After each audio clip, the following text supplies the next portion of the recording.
The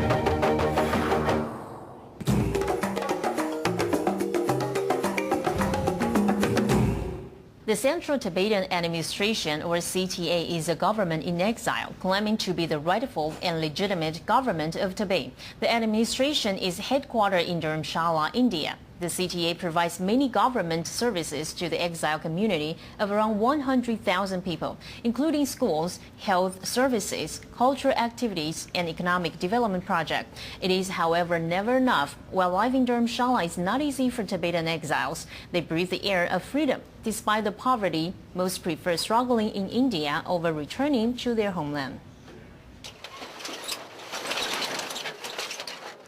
6 years ago, 34-year-old Dharamsala fled Tibet with her son so that he could receive a proper Tibetan education.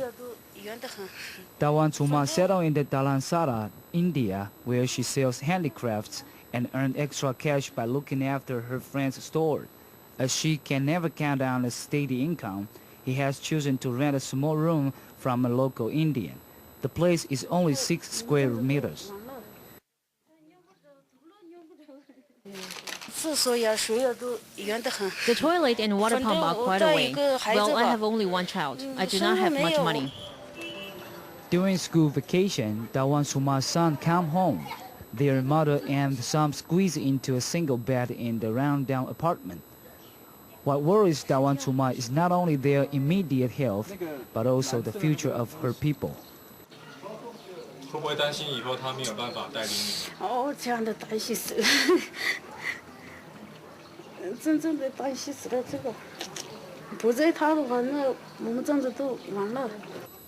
Compared with most Tibetan exile, Dharamsala is fortunate is that she can earn money.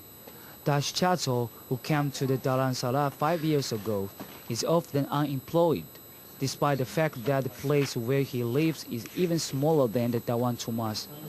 He has to share it with a friend, Adu. My friend used to live here. He left. Dashi made an appointment with the landlord to rent the whole building and start a restaurant. He quickly found, however, that the rent was simply too high.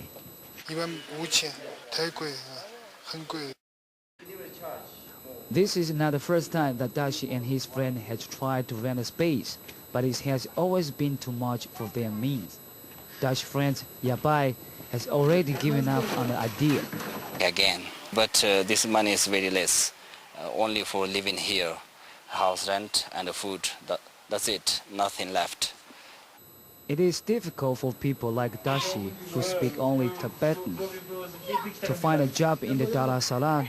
Like most Tibetan youth, however, they would rather to be a poor Dharamsala than ruled by the Chinese communists back home. Only here can Tibetan breathe the air of freedom. A poem that Dashi has written effectively sums up the fate of most Tibetan.